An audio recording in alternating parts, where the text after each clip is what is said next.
Sosok Henry Alfiandi, Jenderal Bintang 3 aktif ditetapkan menjadi tersangka korupsi.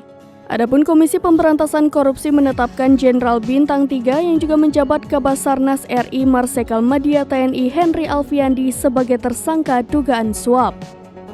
Henry Alfiandi diduga menerima suap terkait pengadaan barang dan jasa di lingkungan Basarnas Republik Indonesia tahun anggaran 2021-2023. Disampaikan Wakil Ketua KPK Alexander Marwata, perkara ini berawal dari operasi tangkap tangan terhadap 11 orang di Jakarta dan Bekasi pada Selasa 25 Juli 2023. Setelah dilakukan penyidikan, KPK menetapkan 5 orang tersangka, salah satunya adalah Kabasarnas.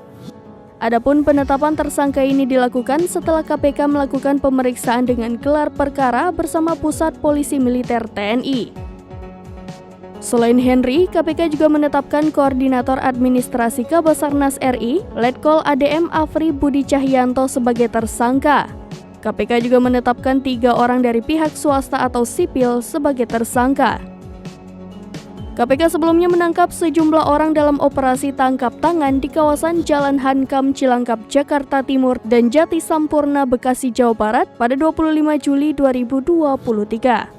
Tangkap tangan dilakukan karena KPK menduga mereka sedang melakukan suap terkait pengadaan peralatan pendeteksi korban reruntuhan di Basarnas tahun anggaran 2023. Ketua KPK Firly Bahuri mengatakan diduga terdapat pembagian fee dari nilai proyek dalam pengadaan alat Basarnas tersebut.